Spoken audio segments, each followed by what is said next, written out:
Pulled down by Knox. And the freshman with the 4 seniors, 3 of whom are walk-ons, doing some good work in 90 seconds. Knox set up, blocks, but a foul call. Some company there, you're right. This guy's been so good, Jim. He's 11-1 as a starter, is Kendall Marshall, because he's all about serving his teammates by giving them the ball when they want it, where they want it. Second foul already on Mason Plumlee as North Carolina made its first trip down the floor with its regular starting 5. That's big, Jim, because one of the other keys, in addition to transition defense for Duke, is being able to keep it time by Plumlee. Good job by Duke getting back in deep in transition.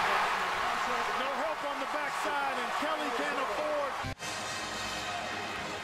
Clark, build me a case here for Duke getting a #1 seed next Sunday. Well, they need to take care of business here and then in the ACC tournament, but clearly, compared to the other teams being considered, I think you've got the cement dry on Ohio State and Kansas as #1 seeds, and then after that, you're looking at Pittsburgh, perhaps Duke in that mix as well. Barnes step back 3. Wow, what a shot. Too strong, back of the rim, and there's Miles Plumlee pulling it down.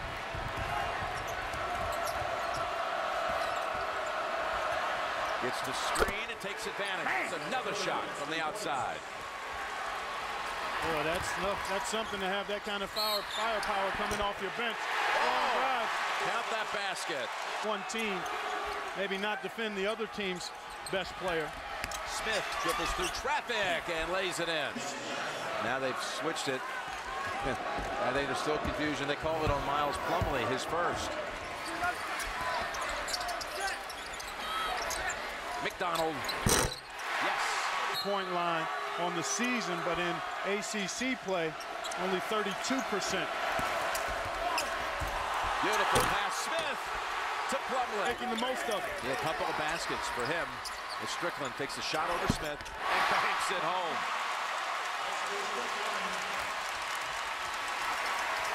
A nice push ahead there. You got to find him. There's Andre Dawkins with his first shot. Curry, though, set and makes a third 3 already on the night. That gives Duke the lead at 17.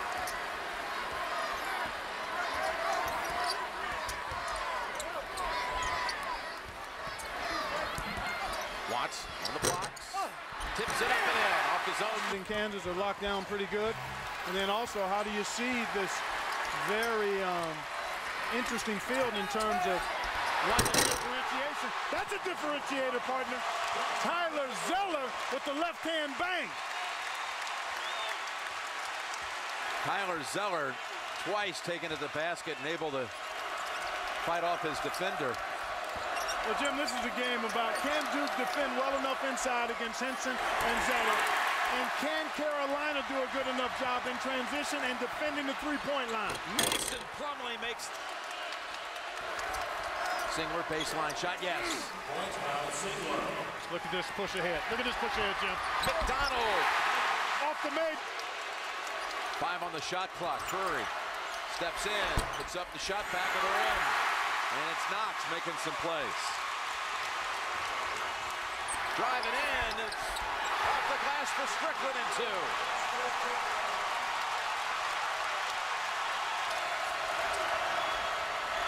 Quick shot, Singler and Henson.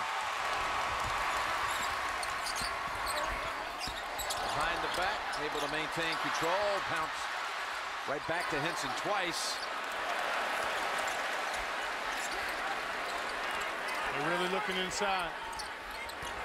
Knox battling with Ryan Kelly.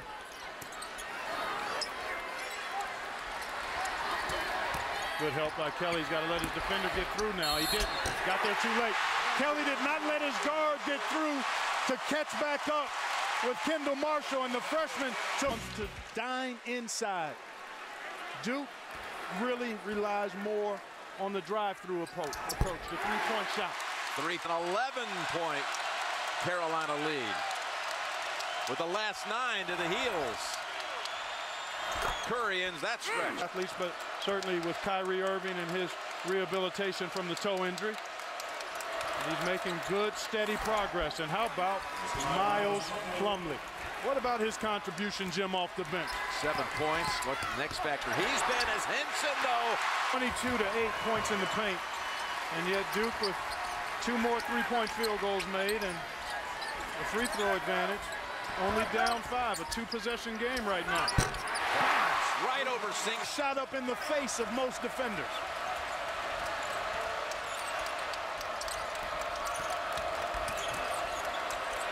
Smith working it hard. What a shot.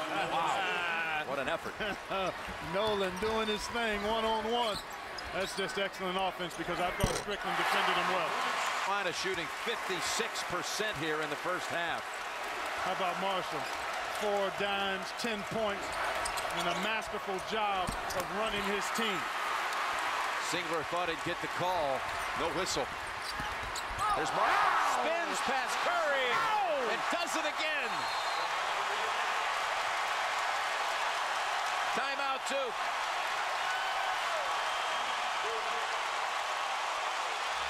At 2.5 minutes to go. Carolina's lead has been as large as 11.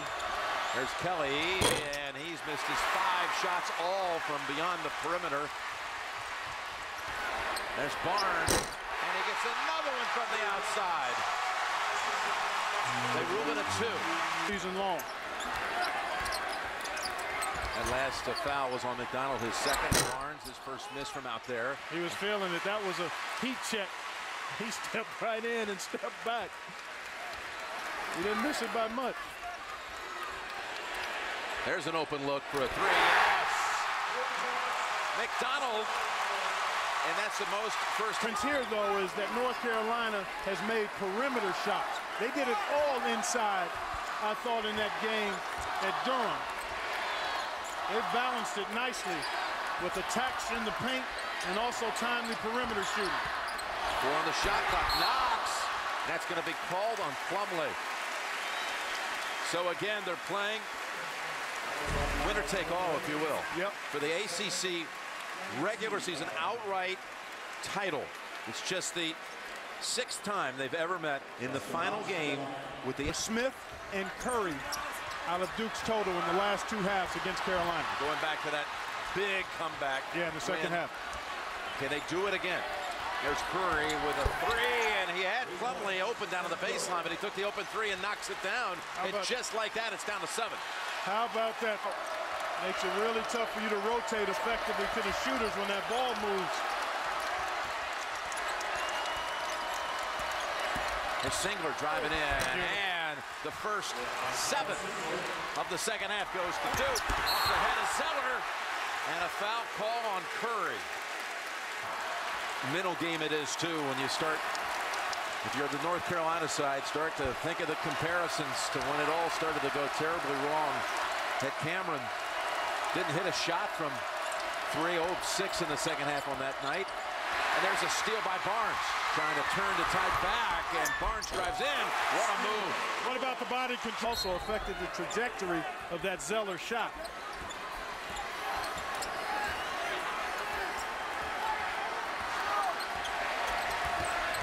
Good hedge, but they rotated late. Comes around. Marshall.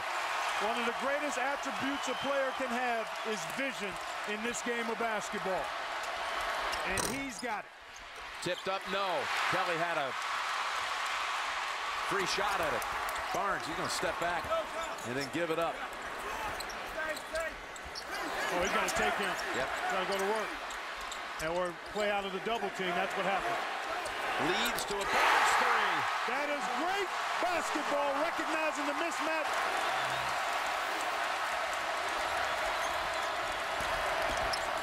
Smith. Boy, he found a little seam. Exploited it. He doesn't need much room. No double team here. That's a foul on Plumlee. Oh, His 4th. Yeah, number 4 on Plumlee. And they'll go to the benches.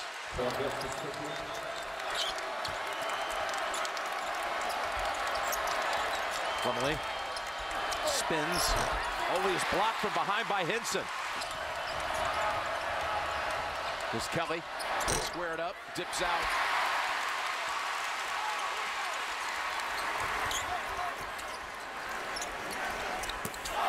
Zeller, what a pass. Whipped it in there, did Marshall. His head is always up. Against number 2, Carolina. 83 games for the Crimson Tide, including 48 starts. And Carolina offered a program, a graduate program, not available at Alabama, so that's why he was able to come here and play immediately. And Seth Curry continues to be Robin to Nolan Smith, Batman. I like that. What a sweet stroke that was to get Duke within 6. 18 on the night for Curry as Knox did single.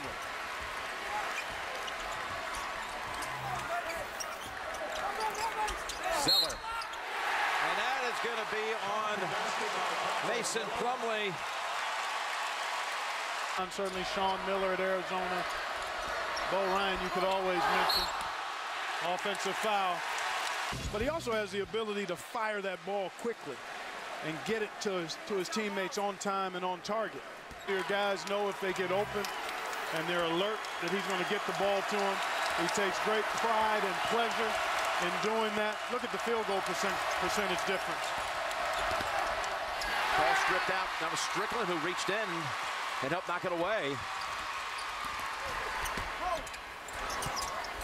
As Barnes gets hit to the screen. Bangs it down.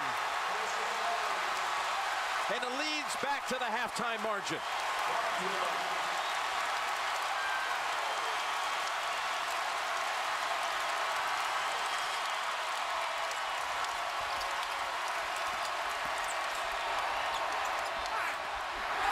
Singler knew Henson could do that. Took control of things. And McDawkins almost able to come out with the theft. Jim Nance and Clark Kellogg here at the Dean Smith Center on the Carolina campus. Inside of 7 minutes to play. In the paint. 2 passes and a foul call on the Devils. Here's Mark Jackson with his thinking man's approach and the way he understood rhythm, time, score, situation, who to get it to and how to get it to him. I mean, I see similarities there. And gets another assist, and he's got a double-double now on the night with his 10th dime, as you call it. So much so they've been overfed. Curry and Duke with this long lapse without a shot from the field. And that's going to be it for Mason Plumlee. He fouls out. Was in foul trouble, had 2 quick ones in the first 2 minutes.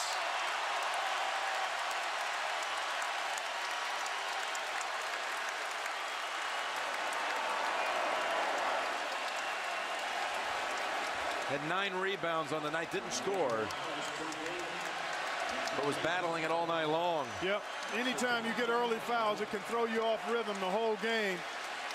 Plumlee not. Will Duke mount a rally here? Can they find a little bit of a run? They had one little glimmer of hope coming right out of the locker room. But a turnover right here, right back to the heels. Is it?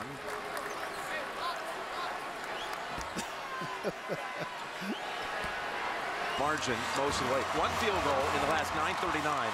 You know, Curry's hit 6 out of 10 from 3.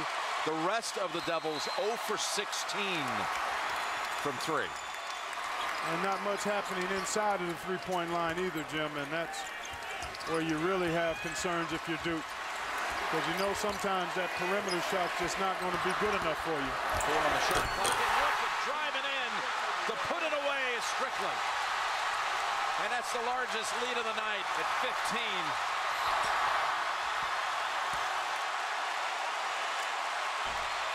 This one closes it out.